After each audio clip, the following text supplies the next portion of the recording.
Good morning. आज हम जो टॉपिक शुरू कर रहे हैं आपका वो अलंकार है, और इसको हमने बहुत सरल और संक्षिप्त तरीके से करने की कोशिश की है।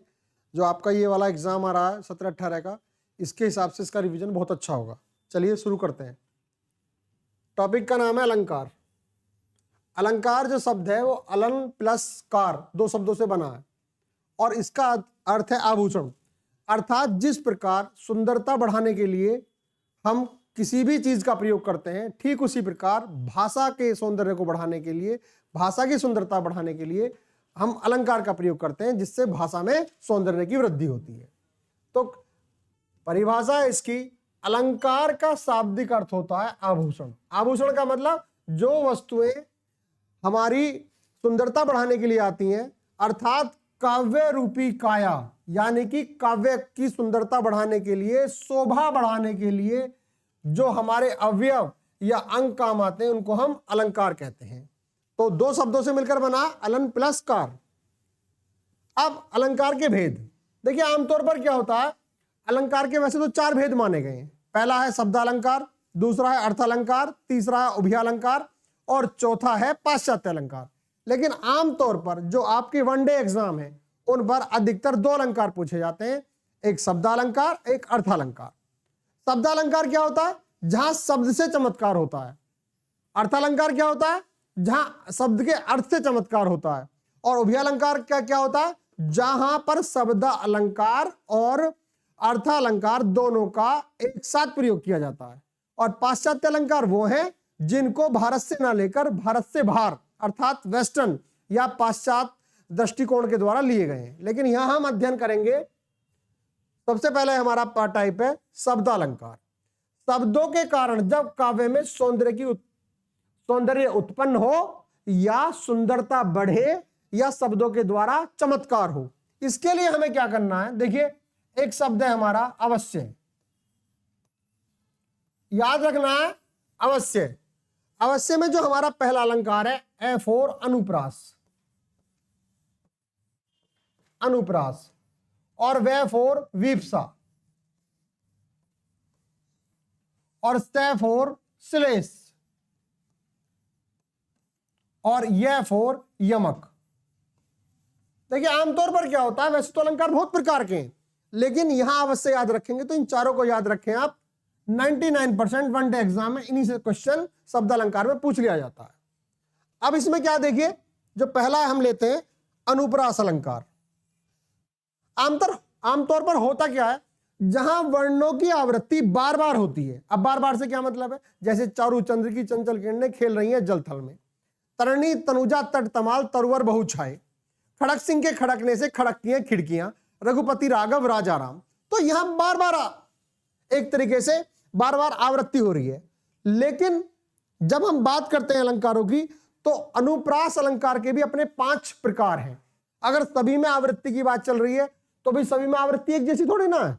तो इसमें हम क्या करेंगे, देखिए, तो सबसे पहले हमने जो लिया यहां का अनुप्रास अलंकार है, जहां एक ही वर्ण की आवृत्ति बार बार, वहां पर क्या है हमारा अनुप्रास। लेकिन अनुप्रास का जो हमारा पहला भाग है वो है छेकानुप्रास, दूसरा है हमारा वृत्त्यानुप्रास, तीसरा है हमारा श्रुत्यानुप्रास, और चौथा लटानुप्रास, और 5वां अंत्यानुप्रास।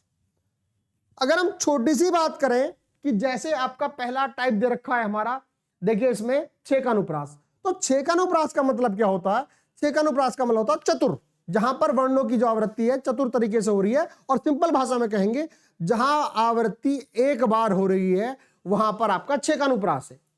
अब ये जो एग्जाम्पल दे रखे हैं, चारु चंद्र की चंचल किरणें चे चे चे खेल रही है जलथल में, या कानन कठिन भयंकर भारी घोर घाम हिम वारी वारी। अब यहां थोड़ा समझने की बात है, यहां पर कै की आवृत्ति है, यहां पर कै की आवृत्ति है, और देखिए यहां पर भय और भय की आवृत्ति है, और यहां पर घय की आवृत्ति है, यहां पर भी घय की आवृत्ति है, यहां पर वह और वह की आवृत्ति है। तो यहां एक बात समझने की है, अगर मैं बात कहूं अनुप्रास अलंकार की, तो यह बात बड़ी सिंपल तरीके से समझ में आ रही है कि जहां वर्णों की आवृत्ति बार बार हो रही है। लेकिन जब इसमें हम ये वाला अनुप्रास का पहला हिस्सा छेकानुप्रास लेंगे, तो हमें इसको थोड़ा अलग तरीके से थोड़ा समझना पड़ेगा। देखिए, अब जो सबसे पहला क्या है हमारा छेकानुप्रास, तो जहां कोई वर्ण किसी पंक्ति में केवल कितनी बार आए, देखो 2 बार आए। अब 2 बार का क्या मतलब है, देखो 2 बार का मतलब है यहां इस करुणा कलित हृदय में। अब यहां समझने की बात यह है कि यहां पर कै आ रहा है और कै की आवृत्ति 1 बार हो रही है, अर्थात छेकानुप्रास का मतलब हो गया एक वर्ण 1 बार आ रहा है और उसकी आवृत्ति 1 बार हो रही है, तो ये यहां पर छेकानुप्रास होगा। हालांकि यहां पर भी अनुप्रास है, लेकिन अगर बात यह है कि भी छेकानुप्रास और वृत्तानुप्रास में अंतर क्या है, तो छेकानुप्रास का मतलब है जहां पर केवल आवृत्ति 1 बार है, 1 बार वो आ रहा है, या ये कह दीजिए एक वर्ण 2 बार आ रहा है, तो जहां 2 बार आए वहां पर छेकानुप्रास होगा। अब ये वाला अंतर वृत्तानुप्रास में आ जाइए। आप वृत्तानुप्रास का मतलब क्या, वृत्त का मतलब क्या, गोल, और गोल का मतलब क्या, माला टाइप, जहां बार बार वर्णों की आवृत्ति हो रही हो। कैसे, देखिए रघुनंद, आनंद, कंद, कौशल, चंद, दशरथ, नंदम। अब यहां पर देखो, यहां पर ऐसा नहीं हो रहा, यहां पर कोई वर्ड एक ही बार रिपीट हो रहा है, यहां पर कई बार रिपीट हो रहा है। अब देखो छोटी सी चीज यहां पता लग जाएगी आपको, चे चे चे चे चे चे और चे। यहां पर क्या था इस छेकानुप्रास में कि केवल 2 बार हो रही थी, और यहां पर क्या हो रहा है, यहां पर कई बार हो रही है। तो यहां पर एक बात समझने की है कि कोई भी वर्ड जब ज्यादा बार रिपीट हो रहा हो, खड़क सिंह के खड़कने से खड़कती खिड़कियां, या तरणी तनुजा तटतमाल तरुवर बहुछाए, जिस प्रकार ऐसे उदाहरण आएंगे, तो वहां पर वृत्तानुप्रास होगा, बार बार गोल गोल। यानी कि छेकानुप्रास में कितनी बार, 1 या 2 बार, वृत्तानुप्रास में कितनी बार, बार बार। अब तीसरा क्या है, लाटानुप्रास। तो यहां क्या करेंगे आप, ऐसे इसमें ऐसे शब्द या वाक्य दोबारा आते हैं जिनका सामान्य अर्थ एक ही होता है, किंतु अन्वय करने पर पूरी उक्ति का अर्थ बदल जाता है। अब देखो यहां थोड़ा समझने की जरूरत है। लाटानु एक जगह है गुजरात में, वहां के लोग इस तरीके के शब्द प्रयोग करते थे, तो इस अलंकार का नाम और लाटानु स्थान के स्थान पर या लाटानु के नाम पर लाटानुप्रास पड़ गया। अब यहां क्या है, दोनों चीज देखो, तेग बहादुर वे ही थे गुरु, तेग बहादुर वे ही थे गुरु। अब दोनों जगह एक ही सेंटेंस आ रहा है, दोनों जगह एक ही वर्ण आ रहे हैं, वे ही थे गुरु और वे ही थे गुरु। अब दूसरे एग्जाम्पल में फिर देखो, पूत सपूत और पूत कपूत, यहां भी पूत और यहां भी पूत। अब यहां भी वे ही थे गुरु और यहां पर भी वे ही थे गुरु। जब आप इसे पूरा पढ़ेंगे तो पदवी के पात्र, और यहां पर क्या होंगे, पदवी थी जिनके पात्र, जिनके अर्थ। यानी कि गुरु का मतलब है गुरु पदवी के लिए बने हैं, और दूसरे में कह रहा पदवी जो थी, जो पद था वही गुरु के लिए बना हुआ है। तो दोनों का अर्थ कैसे हुआ, शब्दों का सेम प्रयोग है, लेकिन अर्थ में कहीं ना कहीं समझने में चीजें अलग अलग आ रही हैं। अब यहां देखो, पूत सपूत और पूत कपूत, यही पूत है, ये तो ये वाला पूत जो ये तो सपूत है, और ये वाला जो पूत है ये कपूत है। तो दोनों जगह पूत हो रहा है, तो लेकिन दोनों का सेंस अलग अलग जा रहा है, एक नेगेटिव में एक पॉजिटिव में। और यहां क्या जा रहा है, वे ही थे गुरु, यानी कि वो कौन से वाले गुरु थे, वे ही थे गुरु पदवी के पात्र, यानी कि पदवी के लिए वो गुरु बने थे। और दूसरे में क्या करा, जो पदवी थी वो गुरु के लिए बनी थी। तो ऐसी स्थिति में ये अलंकार हमारा क्या कहलाएगा, लाटानुप्रास। अब आगे देखिए, तीसरा क्या है हमारा, श्रुत्यनुप्रास। जब एक ही स्थान से उच्चारित होने वाले वर्णों की आवृत्ति हो तो श्रुत्यनुप्रास अलंकार होता। अब एक स्थान का क्या मतलब है, जैसे कोई वर्ण हमारे कंठ से बोले जाते हैं, कोई हमारे दंत्य से बोले जाते हैं, कोई हमारे ओष्ठ से बोले जाते हैं। तो यहां पर क्या है, मेरी भव बाधा हरो राधा नागरी सोए। तो देखो मैं क्या पर आया, यहां पर क्या है, देखो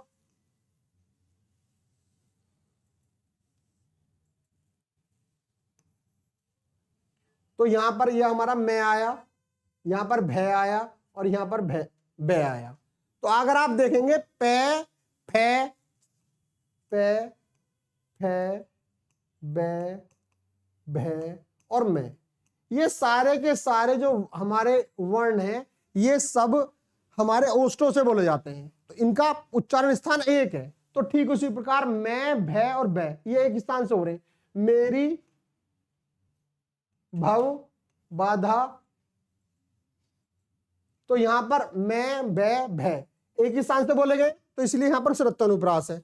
दूसरा देखिए, तुलसीदास तय से और दे और न, तय दे से न, ये सारे के सारे जो हैं ये हमारे तय थे दे धने वाले हैं। ये भी हमारे एक स्थान अर्थात दंत्य से बोले गए।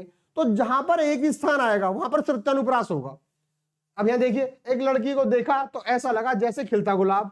अब कै, खे और गे, तो जो कै खे गे हैं ये भी सब जो हमारे वर्ण हैं ये भी एक तरीके से कंठ स्थान से बोले जा रहे हैं। तो जहां एक ही स्थान से वर्णों का प्रयोग हो रहा हो वहां क्या कहलाएगा हमारा श्रुत्यानुप्रास। अब लास्ट आ जाओ, अंत्यानुप्रास। जैसे नाम से ही क्लियर है ना, ऐसा प्रास जिसके अंत में ले आ रही हो। जैसे जय हनुमान ज्ञान गुण सागर, जय कपि तिलोक उजागर। पहला एग्जाम्पल है जय हनुमान ज्ञान गुण सागर, जय कपि तिलोक उजागर। अब देखो सागर और उजागर बन रही है ना लय। ऐसे ही देखो दूसरे एग्जाम्पल में होई और सोई, और तीसरे वाले में जो खींचत है इसका मीनिंग आ रहा है इस तरीके का। तो हम यहां देखते हैं बिनु सत्संग विवेक ना होई। अब देखो मीनिंग भी समझो इसका, बिन सत्संग विवेक ना होई, यानी कि बिना अच्छे लोगों के साथ अगर आप नहीं बैठेंगे, अगर आप विद्वान लोगों के साथ नहीं बैठेंगे तो आपको विवेक की जानकारी नहीं होगी। क्योंकि विवेक बुद्धि का ही एक तरीके से हिस्सा होता है। अगर हम गलत लोगों में बैठेंगे तो हमें सही जानकारी नहीं मिलेगी। तो बिन सत्संग विवेक ना होई और राम कृपा बिनु सुलभ न सोई, और राम की कृपा के बिना कोई कार्य हो नहीं सकता। तो यहां पर क्या आया, होई और सोई। यहां पर खीजत और लजियात, ये वाला है कहत नटत रीजत खीजत, ये बिहारी का है। ये थोड़ा सा श्रृंगार रस वाला भी आ गया वैसे इसमें। मिलत खिलत लजियात, कहती है, नटती है, रीझती है, खींचती है, और ये लजियाती, लजियाती और खींचती की बात आ गई है यहाँ। तो ये आपका हमारा बिहारी का है। तो ये हमारे पांचों अलंकार यानी कि जो अनुप्रास के थे। पहला हमारा क्या था, पहला हमारा अनुप्रास अलंकार के जो हिस्से थे हमारे, देखिए हमने जो अभी बताए एक बार फिर देख लीजिए। छेकानुप्रास, वृत्तानुप्रास, लाटानुप्रास और तृतीयानुप्रास और अंत्यानुप्रास, पांचों हो गए। इन पांचों के सबके सारे जितने भी एग्जाम्पल अलग अलग, वो सारे अनुप्रास अलंकार के होंगे। बहुत सारे कॉमन एग्जाम्पल हैं जो इसमें नहीं भी आए, जो हमने बीच में बोले हैं, जैसे तरणी तनुजा तरणी तनुजा तट तमाल तरुवर बहुछाए, बहुत सारे ऐसे आप इन्हें देखिए। अब चलते हैं हम नेक्स्ट, जो आपको थोड़ी देर पहले बताया गया था अवश्य, जो हमारा क्या था अनुप्रास अलंकार। तो ये तो हमारा हो गया ऐसे अनुप्रास, वैसे वीपसा थोड़ी देर बाद लेंगे। अब तीसरा श्लेष था, अब चौथा है यमक, यानी कि हमारा अनुप्रास के बाद हम किसका ले रहे हैं, यमक अलंकार का। बहुत ही सिंपल चीज है, जहां अनुप्रास में बार बार रिवीजन हो रहा था, बार बार रिपीट हो रहे थे वर्ण, यहां पर रिपीट नहीं हो रहे। यहां दो शब्द एक जैसे, बिल्कुल एक जैसे दो शब्द आएंगे, लेकिन दोनों के अर्थ बिल्कुल अलग अलग होंगे। कैसे होंगे देखो,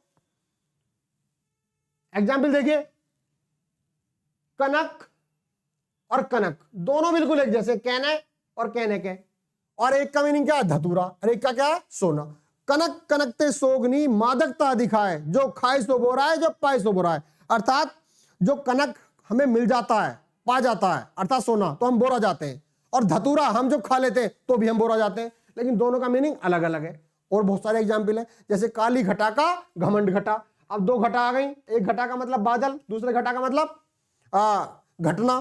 फिर दूसरा एग्जाम्पल, नेक्स्ट एग्जाम्पल ले सकते हैं आप, वह 3 बेर खाती थी, 3 बेर खाती है, यानी कि एक बेर का मतलब बार, दूसरे बेर का मतलब फल हो गया। तो जहां दो शब्द एक जैसे एक साथ आ रहे हो तो उसका जो मीनिंग होगा वो क्या होगा, वो होगा हमारा यमक, यानी कि दोनों मीनिंग अलग अलग होंगे। अब तीसरा हमारा अवश्य में आया श्लेष।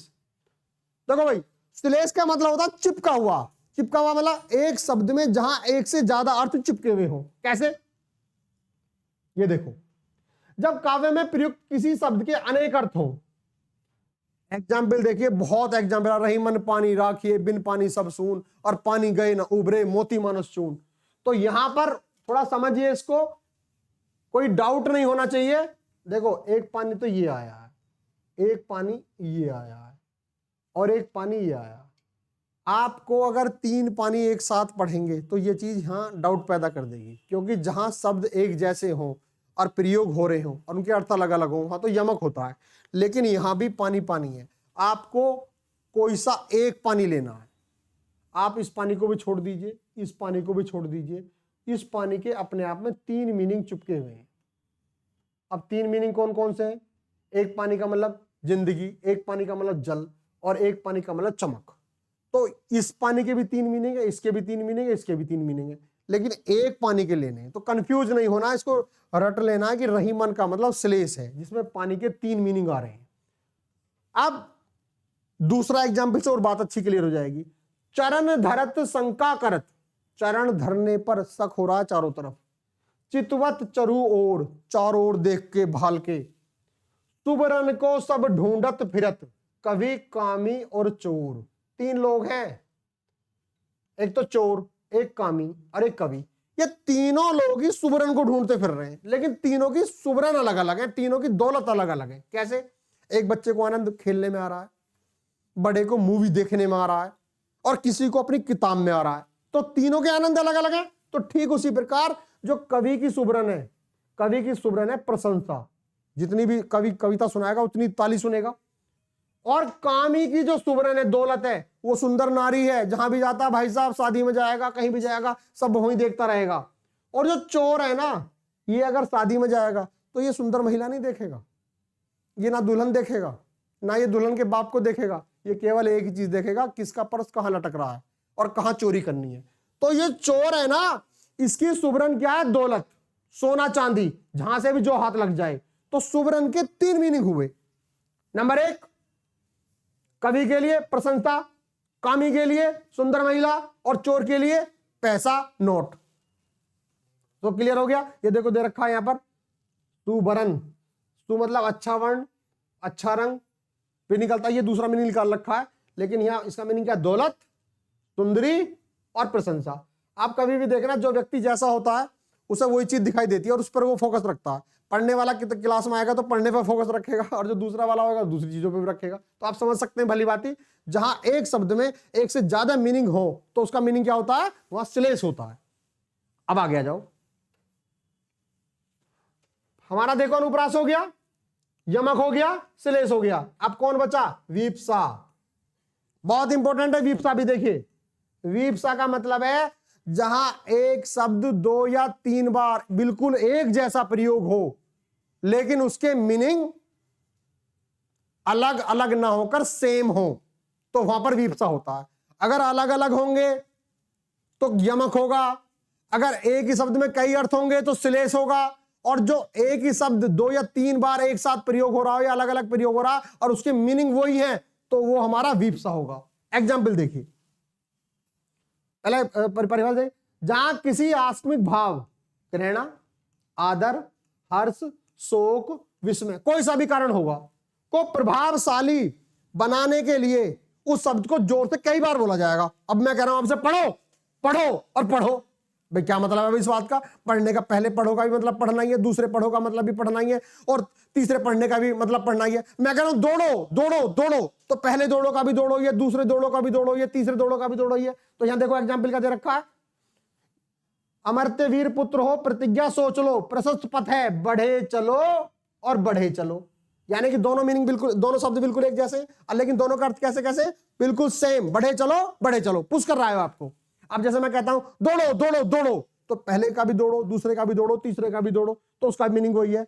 अब यहां आओ, देखो नेक्स्ट एग्जाम्पल है, ये देखिए, ये दिखाई नहीं दे रहा है,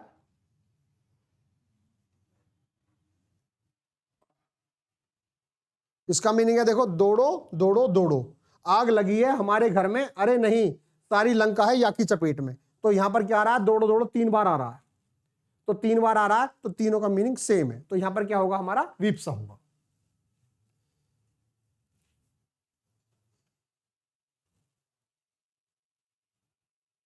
अच्छा, उसके बाद क्या है हमारा दूसरा टाइप? पहला क्या बताया था? शब्द अलंकार। शब्द अलंकार में आपको 4 अलंकार करवाए, 4 में क्या आपका शॉर्टकट बताया? अवश्य। ए फॉर अनुप्रास, वे फॉर वीप्सा, से फॉर श्लेष, और उसके बाद ये फॉर यमक। अब आता है हमारा अर्थ अलंकार। सिंपल मतलब जहां शब्द से चमत्कार ना होकर शब्द से सौंदर्य ना बढ़ रहा हो, शब्द के अर्थ से सौंदर्य बढ़ रहा हो, वहां पर अर्थ अलंकार होगा। देखो, जहां शब्दों के प्रयोग के कारण नहीं बल्कि अर्थ की विशिष्टता के कारण सौंदर्य या चमत्कार आया हो, सौंदर्य या चमत्कार आया हो, वहां पर अर्थ अलंकार होगा। अब देखो कैसे, अब इसका एग्जाम्पल देख लीजिए। अर्थ अलंकार में पहले अर्थालंकार को, वैसे तो ये एग्जाम्पल दे रखे हैं, नील कमल सी मुख प्रभा सरस सुधा से बोल, लेकिन यहाँ एक बात याद रखने की है, मुख्य रूप से यहाँ 3 अलंकार आएंगे आपके। पहला जो अर्थालंकार होगा उपमा, नाम से क्लियर हो रहा, उपमा। अब उपमा का क्या मतलब होता है? किसी व्यक्ति या वस्तु की अन्य व्यक्ति या वस्तु से तुलना की जाए। एक बात बहुत अच्छी तरह याद रखना, उपमा में तुलना होती है और रूपक में भी तुलना होती है और उत्प्रेक्षा में भी तुलना होती है, और तीनों के तीनों क्या है? ये तीनों के तीनों ये अर्थालंकार है। याद करने का तरीका, उपमा में तुलना होगी, तुलनात्मक शब्द भी होंगे, उत्प्रेक्षा में तुलना होगी और तुलनात्मक शब्द भी होंगे, इसके शब्द अलग होंगे, इसके शब्द अलग होंगे। रूपक में तुलना होगी पर तुलनात्मक शब्द नहीं होंगे। अब आते हैं, पहला वाला लेते हैं। देखो तो पहला हमारा क्या है? उपमा अलंकार। जहां व्यक्ति या वस्तु या किसी अन्य वस्तु की दूसरी वस्तु के साथ तुलना की जाए, जैसे पीपर पात सरिस मंडोला, पीपल के पत्ते, आदमी के हृदय और दिल की तुलना पीपल के पत्ते से की जा रही है। कैसे की जा रही है? जैसे बच्चा होता है ना, खेल के मैदान को देखते ही एकदम उसका मन बदल जाता है, पढ़ने नहीं जाना खेलने जाना। ऐसी जो आदमी होता है उसका भी मन बहुत चलायमान होता है। जैसे पीपल का पत्ता होता है, बिल्कुल दिल के आकार का होता है, और वो हवा आती है ऐसे डोलता है ना, ऐसी आदमी का मन भी डोलता है। तो उस सेंस में कहा गया पीपल का जो पत्ता है, पीपल का जो पत्ता है, और जो आदमी का जो मन है वो पीपल के पत्ते के समान है जो हवा के साथ चलता है। अब यहां उससे पहले एक बात और समझ लो, उपमा अलंकार के 4 अंग होते हैं। नंबर 1 उपमेय, नंबर 2 उपमान, और नंबर 3 वाचक शब्द, और नंबर 4 साधारण धर्म। अब उपमेय क्या है? अब यहां समझिए थोड़ा सा। उपमेय वो है जिसकी तुलना की जाए, जिससे तुलना की जाए उपमान, और जो शब्द प्रयोग किया जाए तुलना के लिए वो वाचक शब्द, और जिस गुण या दृश्य या भाव के कारण उन दोनों में समानता आ रही हो वो है हमारा साधारण धर्म। अब देखो एक चीज और दी है साथ में, उपमा के भेद। उपमा के 4 भेद हैं, एक तो पूर्णोपमा, एक लुप्तोपमा और एक मालोपमा। अब पूर्णोपमा क्या है? जहां पर उपमेय, उपमान, वाचक शब्द और साधारण धर्म, जहां जिस दोहे में सारे, जिस श्लोक में ये चारों चीज विद्यमान हो वो कहलाएगा पूर्णोपमा। कैसे? हरिपद कोमल, हरिपद यानी कि भगवान के पद चरण, कोमल मतलब जो मतलब बहुत ज्यादा कोमल हो, सुंदर हो। कमल मतलब कमल किससे तुलना हो रही है, और से मतलब वाचक शब्द। तो वाचक शब्द क्या? से। अब देखो हरिपद कोमल कमल से, प्रभु के जो चरण है उनकी जो कोमलता है वो कैसी है? वो कमल जैसी है। तो इसमें चारों हैं, इसमें चारों से मतलब पूर्णोपमा है ये। इसमें उपमा, उपमेय और जो कमल है आपका, सॉरी ये उपमान है, और ये जो कोमल है ये गुण है, और ते जो है ये वाचक शब्द है। अब आ जाओ नंबर 2 लुप्तोपमा। लुप्तोपमा का मतलब है जहां चारों अंग में से, यानी कि उपमेय, उपमान, वाचक शब्द और साधारण में से कोई एक गायब है, तो वो क्या कहलाएगा? लुप्तोपमा। जैसे पड़ी थी बिजली सी विकराल, लपेटे थे घन जैसे बाल। अब यहां सोच रहे हो आप क्या है भाई, क्या लुप्त है यहाँ? ये जो वर्णन है ये केकई से लिया गया है कि जब वो केकई वरदान मांग लेती है दशरथ से कि मेरे पुत्र को राजगद्दी चाहिए और राम को वनवास चाहिए, तो यहां पर इस दोहे में हमें ये नहीं पता चल रहा है केकई का है ये। अगर हम पूरा विस्तार से ना पढ़ें तो यहां कहीं ना कहीं केकई साइलेंट है। तो पड़ी थी बिजली सी विकराल, पड़े थे लंबे से घर, मतलब उसमें कलेश कर दिया भाई साहब, पूरे बाल फैला दिए, को भवन में लेट गई जाके। तो यहां पर क्या आएगा? तो यहां पर कहीं ना कहीं केकई गायब है, जो हमें पता नहीं है, जो हम अगर पूरा अध्ययन ना करें, तो इसलिए ये हमारा लुप्तोपमा है। अब आ जाओ मालोपमा। मालोपमा का मतलब समझ लीजिए, मालो मतलब माला, माला जैसे गेंदे की माला, गुलाब की माला ऐसे गोल होती है ना, उसमें बार बार वही रिवीजन होता है, बार बार वही रिवीजन होता है। तो यहां पर क्या हो रहा है? चंद्रमासा कांति में, मृदु कमल सा कोमल, कोमलता कैसी? कमल जैसी, और चमक कैसी? शीतलता कैसी? चंद्रमा जैसी। कुसुम सा हंसता हुआ, यानी कि उसका भी एक फूल है जैसे खिला रहता है वो। प्राणेश्वरी का मुख रहा, प्राणेश्वरी के मुख की तुलना अलग अलग जगह की गई है। चंद्रमा सा कांति में बताया गया, कमल सा कोमल बताया गया, कुसुम सा हंसता बताया गया। तो यहां पर एक ही बार को बार बार माला की तरह परोया गया, बार बार कहा गया है। तो यहां पर क्या होगा? हमारा मालोपमा। तो याद रखिए उपमा के 4 अंग होते हैं, उपमेय, उपमान, वाचक शब्द और साधारण धर्म। और अगर क्वेश्चन पूछा है उपमा के भेद कितने, पूर्णोपमा होता है, लुप्तोपमा होता है और मालोपमा होता है। चलिए आगे। अब क्या आ गया हमारा तीसरा। अभी मैं, हाँ एक बात और ध्यान रखिए, मैंने इसमें जो आपको बताया था उपमा में, इसमें इसकी बहुत सिंपल पहचान क्या है, सी, सा, सरिस और समान। यहां पर ये 4 शब्द आएंगे। इसकी सिंपल याद करने के लिए उपमा में सी, सा, सरिस, समान शब्द आते हैं तो पहले हमें पता लग जाती है। अब जैसे हमने कोई भी एग्जाम्पल लिया था, देखो यहां से आ रहा है, देखो यहां सी आ रहा है और यहां देखो सा आ रहा है, सी, सा, सरिस, समान। तो पीपर, पात, सरिस, मंडोला, देखो यहां सरिस आ रहा है। तो सिंपल सा याद करने का तरीका, जहां पर तुलना हो रही हो, तुलनात्मक शब्द सी, सा, सरिस आ रहे हो, वहां पर उपमा होगा। अब आते हैं हम रूपक। देखो जी, रूपक अलंकार है उपमेय जिसका वर्णन हो, उपमान जिससे तुलना की जाए और एक ही रूप कह दिया जाए, तो वहां पर रूपक अलंकार होता है। इसमें तुलना हो रही है और कोई तुलनात्मक शब्द नहीं है, जैसे उसमें सीसा सरी समान थे उपमा में। और सिंपल सा चरण कमल बंदो हरिराई। चरण कमल बंदो हरिराई का मतलब है प्रभु के चरणों की कोमलता प्राप्त करने के लिए, जैसे प्रभु के चरण कोमल हैं, उनकी कोमलता प्राप्त करने के लिए जो कमल है ना, वो तपस्या कर रहा है एक तरीके से। तो तुलना की जा रही है, कमल की कोमलता की तुलना भगवान के चरणों के साथ की जा रही है। लेकिन आप देख रहे कोई भी ऐसे में तुलनात्मक शब्द नहीं है। सत्यशील दृढ़ ध्वजा पताका, कोई शब्द नहीं है। पायो जी मैंने राम रतन धन पायो, देखो राम के रूप में रतन। हाँ, रूपक से एक बात हो याद रखना, रूपी, यह सब चीज रूपी है। यहाँ क्या रूपी है, कमल के मतलब भगवान के चरणों से कोमलता। यहाँ क्या है, सत्यशील ध्वज पताका। यहाँ क्या है कि सत्यशील और दृढ़ जो है ना, ये अपनी पताका होती है, ध्वजा होती है। यहाँ भी रूपी आ गया। पायो जी मैंने राम रतन, राम के रूप में जो धन है वो पायो। पायो जी मैंने राम रतन धन पायो। स्वर्ण कलश विस्तृत थे, या स्वर्ण कलश की बात करी गई है, कोई भी नहीं है। मैया मैं तो चंद खिलौना ले हूं, देखो खिलौना मांग रहा है, मुझे ऐसा खिलौना चाहिए, लेकिन कोई भी तुलनात्मक शब्द नहीं है। बीती विवावरी जागरी, ये विवावरी का मतलब है रात्रि, और बीती का मतलब बीत गई, यानी कि वो समय आ रहा, सूरज निकल आया है। बीती विवावरी जागरी, अंबर पनघट को डुबो रही, तारा घट उसन आगरी, यानी कि धूप चढ़ गई है और धूप दिखाई दे रही है। तो यहां भी तुलना हो रही है रात की, रात्रि की ऊपर धूप से, लेकिन यहां पर भी कोई तुलनात्मक शब्द नहीं है। जहां तुलना हो रही हो, तुलनात्मक शब्द ना हो, वहां पर हमारा रूपक अलंकार है। अब देखो नेक्स्ट है हमारा उत्प्रेक्षा। 3 ही है मुख्य रूप से, उपमा है, रूपक है और उत्प्रेक्षा है। उपमेय में उपमान की संभावना व्यक्त की जाए, यहां भी वही 4 चीजें उपमेय उपमान वाले। और सिंपल याद रखना है, देखो इसमें क्या है, मनु मानो जनु जानो, या मनुहु जनुहु जानो मानो। जहां तुलना हो रही हो, जनु मनु जानो मानो शब्द प्रयोग हो रहे हो, वहां पर उत्प्रेक्षा होगा।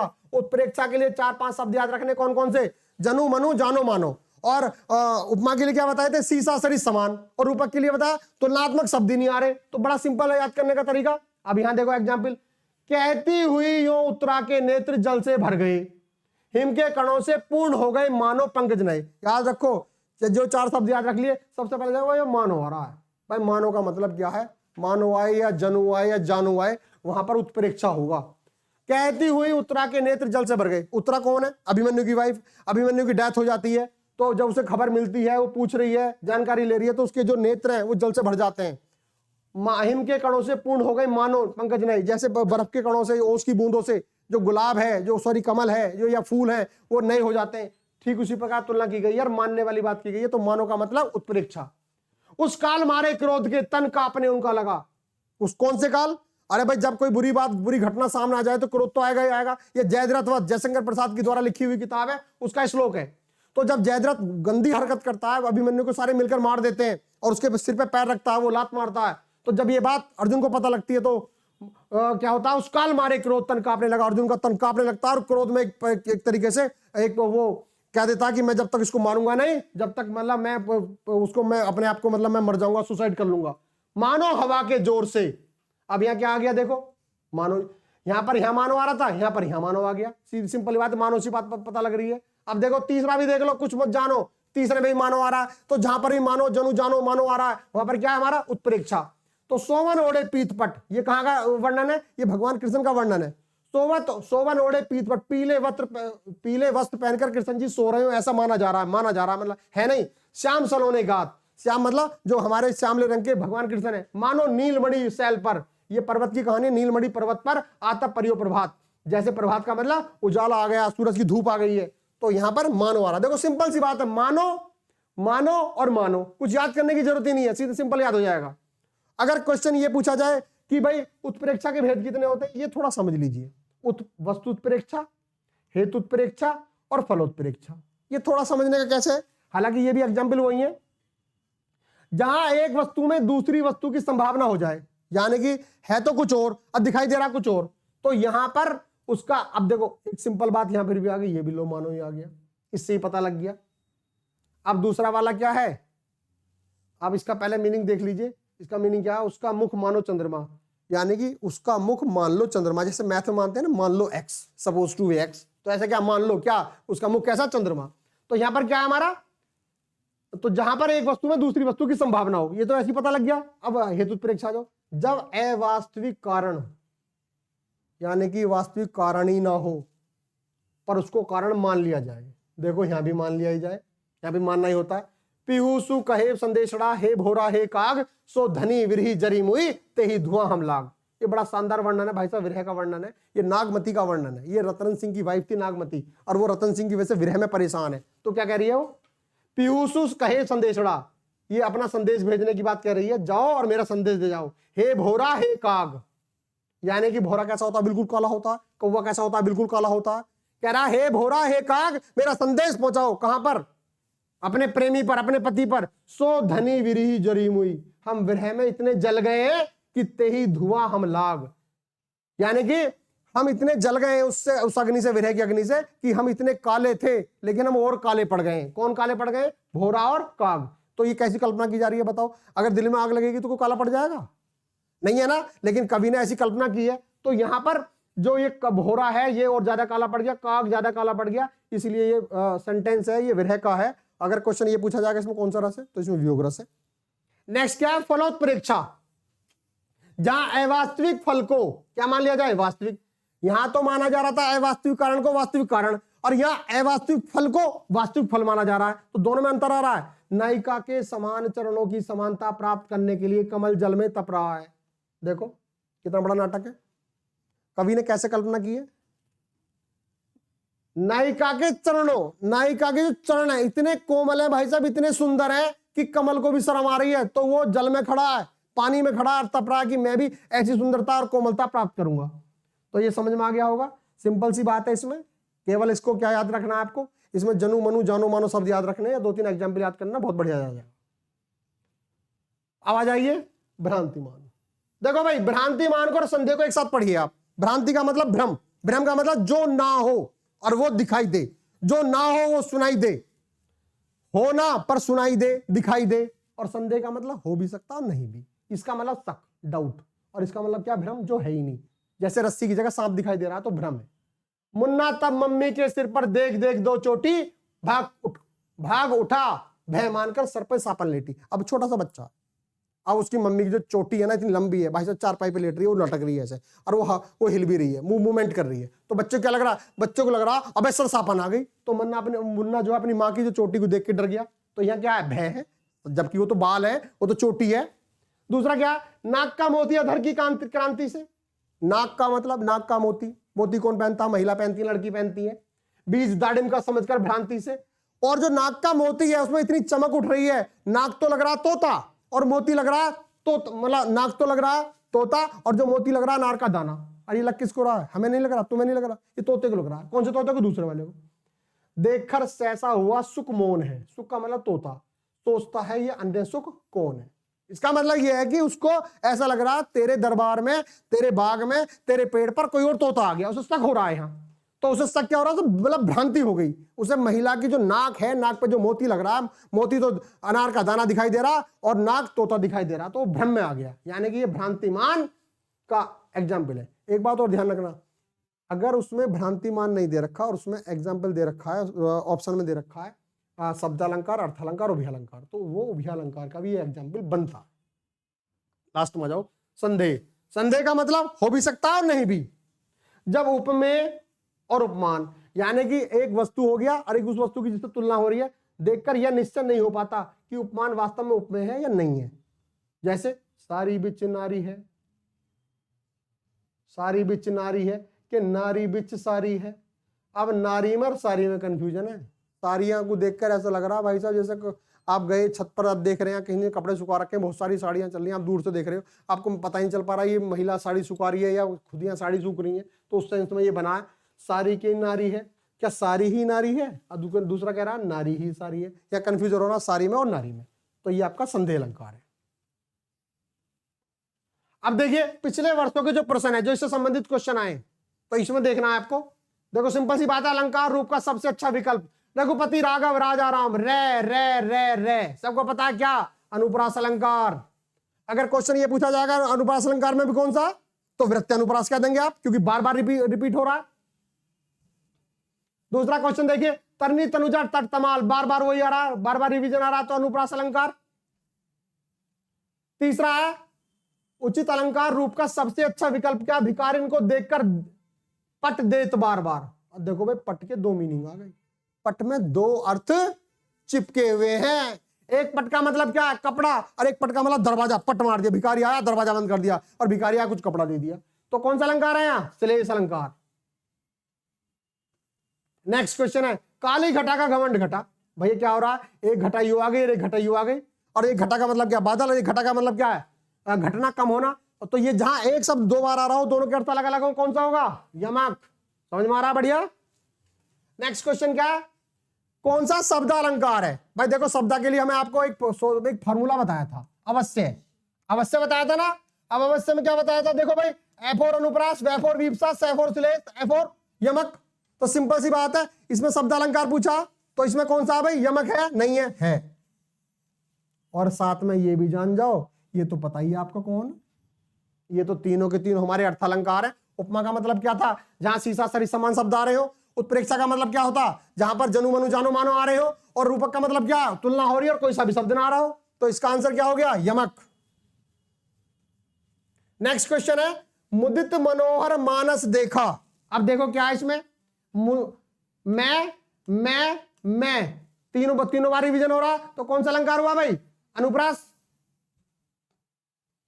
नेक्स्ट क्वेश्चन है निम्नलिखित में से कौन सा शब्द अलंकार नहीं है? अब वही वाला फार्मूला, कौन सा? अवश्य। अवश्य के लिए क्या बताया था? ये शब्द अलंकार के लिए अनुप्रास क्या है? शब्द अलंकार। वह क्या? अच्छा रूपक, अच्छा ये क्या? श्लेष क्या है? देखो शब्द अलंकार। और देखो यमक क्या है? अब कौन सा बचा? विपसा तो उसमें है ही नहीं, तो ऑप्शन में नहीं है। तो जब हमें इसका पता लग गया ये नहीं है, और हमें इसका पता लग गया ये नहीं है, अब हमें इसका पता लग गया ये नहीं है, तो क्या बचा भाई हमारा? रूपक। आंसर क्या हुआ? रूपक।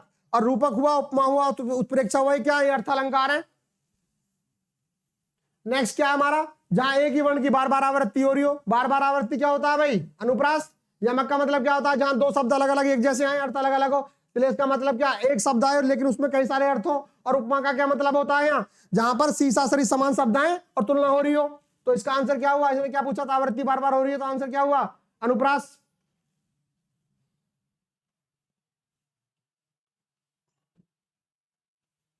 नेक्स्ट क्वेश्चन है वर्णों की एक से अधिक आवृत्ति किस अलंकार में होती है?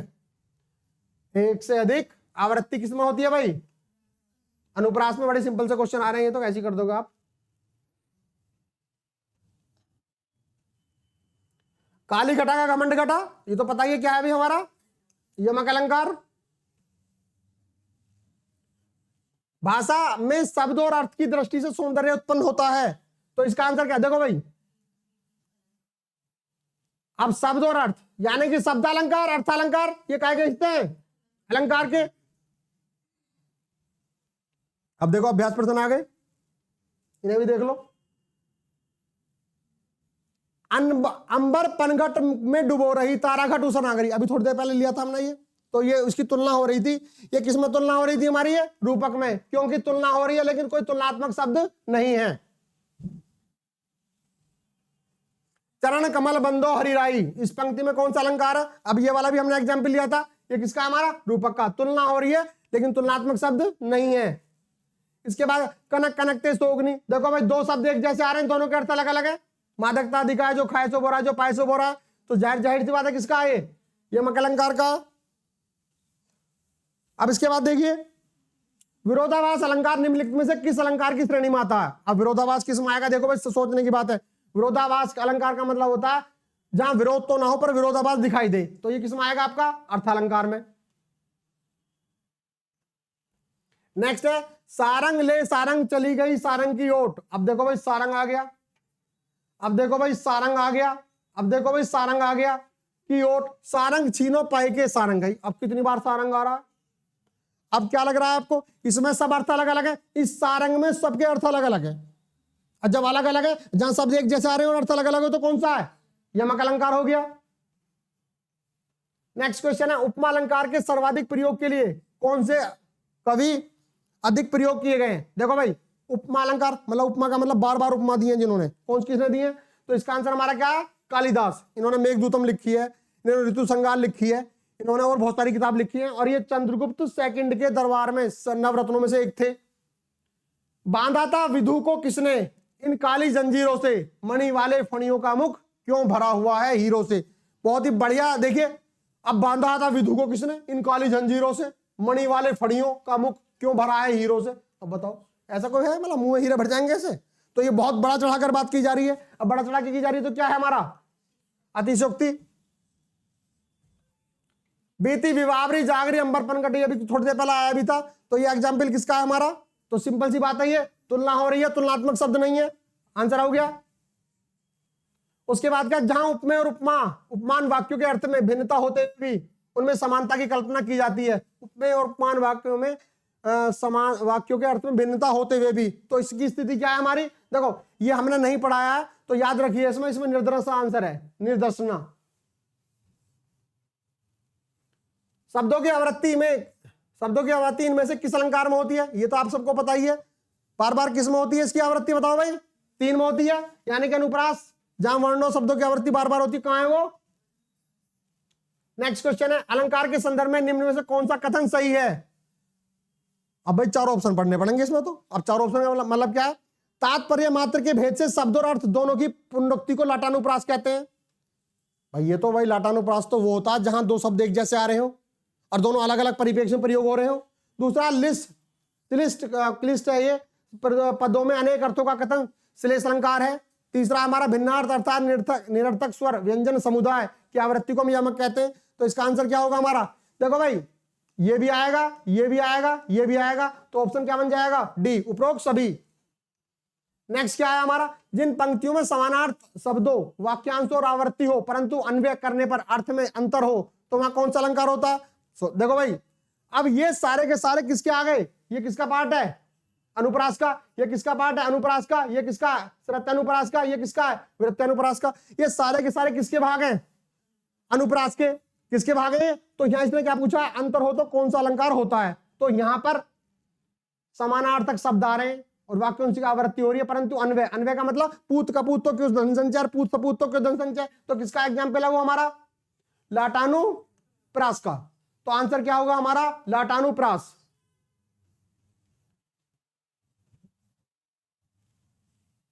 तेरहवां क्वेश्चन, जहां एक शब्द के साथ अनेक अर्थ चिपके रहते हैं, जहां चिपके रहते हैं वह श्लेष होता है। श्लेष में एक शब्द में कई अर्थ चिपके रहते हैं, तो आंसर क्या हो गया हमारा? श्लेष। नेक्स्ट क्वेश्चन है प्रतीप अलंकार इनमें से किससे संबंधित है? अब प्रतीप अलंकार का जो आंसर होगा, देखो भाई, प्रतीप का मतलब है जहां पर इसमें कई सारे अर्थ चिपके हुए हो, तो इसमें क्या आंसर होगा हमारा? श्लेष। हाँ, एक मिनट, थोड़ा सा। प्रतीप अलंकार इनमें से किससे संबंधित? देखिए, श्लेष से नहीं है क्योंकि इसमें अर्थ चिपके हुए नहीं है, यहाँ पर उपमा दी जा रही है, तो इसमें यह है उपमा दी जा रही है, तो यहाँ पर उपमा अलंकार होगा। ठीक है, that's all. Thank you very much. आप